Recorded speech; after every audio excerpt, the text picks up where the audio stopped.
প্রাকৃতিক দুর্যোগের কারণে আমরা বন্যা খুব কষ্টে আছি। আমাদের বাগাছি এলাকা সবাই কষ্টে আছে।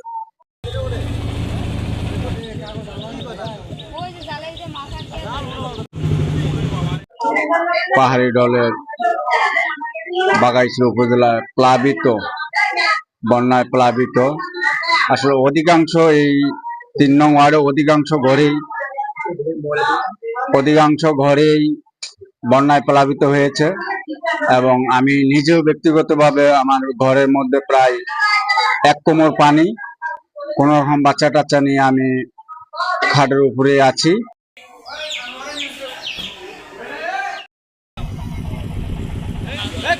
আমাদের বাগাইছড়িতে এরকম দুর্যোগ, এরকম বৃষ্টিপাত, এরকম বন্যা প্লাবিত মানে খুব কমই হয়েছে। ২০০৭ সাল থেকে এ পর্যন্ত এখনো হয় নাই। আমাদের এমন দুর্যোগ, এমন পরিস্থিতি বলার মতন ভাষা নাই।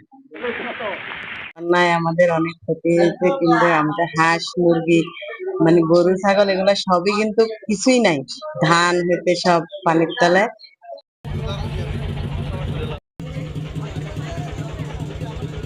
আমরা সাধারণ জনগণ বন্যায় অনেক ক্ষয়ক্ষতি হয়েছে। আমরা এখন ইয়াত আছি প্রাইমারি স্কুলে, তারপর কোনো সরকারি কোনো সহযোগিতা আজও পাইতেছি না। ক্ষতিগ্রস্ত অনেক ফ্যামিলি আমরা এখানে যে প্রাইমারি স্কুলে এখানে রয়েছি। এই বর্তমানে আজকে ৩ দিন ৪ দিন হয়ে থাকা কোনো প্রশাসনের লোক এবং কোনো খবর টবর নেই আমাদের।